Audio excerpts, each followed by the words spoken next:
નમસ્કાર મિત્રો, સ્વાગત છે તમારું આપ સૌની સિયારી ચેનલ એને ગુજરાત યુટ્યુબ ચેનલમાં હું નિકુંજ પરમાર આપ સૌનું તહેથી સ્વાગત કરું છું મિત્રો। તો આજના વિડીયોમાં વાત કરવાના છે હાયર પેન્શન બાબતે। જે હાયર પેન્શન વિકલ્પ બાબતે એક મહત્ત્વની અપડેટ આપવામાં આવી છે।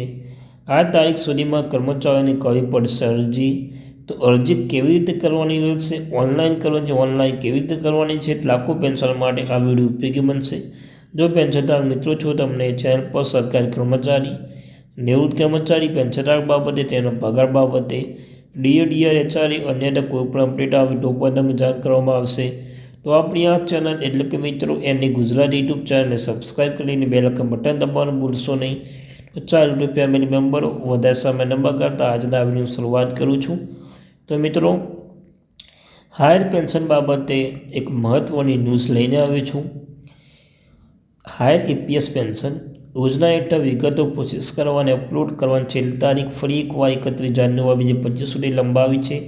આ તારીખ પહેલાં ઘણી વખત લંબાવવામાં આવી હતી। ઈપીએફઓ મુજબ તેની પર 1 લાખથી વધુ અરજીઓ હજુ પણ માન્યતા માટે પેન્ડિંગ છે। આ સાથે ઘણા એમ્પ્લોયર્સ એસોસિએશન દ્વારા વધુ સમયની માટે વિનંતી કરી છે।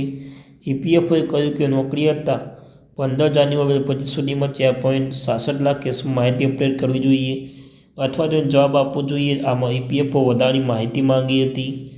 હાયર ઈપીએસ પેન્શન યોજના શું છે? જે વ્યક્તિ 31 ઓગસ્ટ 2024 પહેલાં ઈપીએફનો સભ્ય હતા અથવા તે તારીખ સુધીમાં નિવૃત્ત થયા છે તે તેઓ તેમના મૂળ પગારના આધારે ઉચ્ચ પેન્શન પસંદ કરી શકે છે। મતલબ કે અત્યાર સુધીમાં 6,500 રૂપિયા અથવા 15,000 રૂપિયા હતી તેનાથી વધુ પગારનું યોગદાન આપીને વ્યક્તિ નિવૃત્તિ સમયે મૂળ પગારના આધારે પેન્શન લઈ શકે છે। આ માટે ફક્ત ઈપીએફઓ સભ્યો જેમણે 10 વર્ષની સેવા પૂર્ણ કરી છે તે જ પાત્ર છે।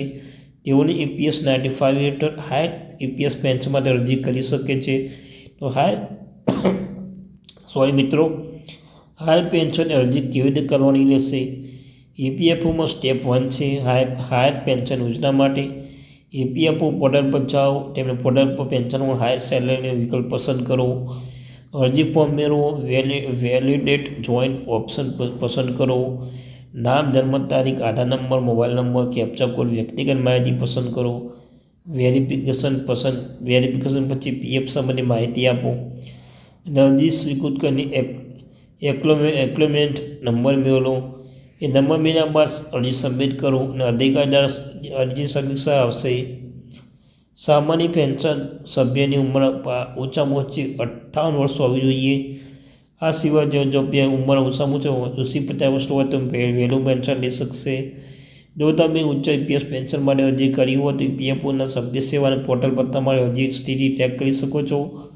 આ માટે તમારે એક્નોલેજમેન્ટ નંબર હોવું જરૂરી છે। તો મિત્રો આ હતી માહિતી।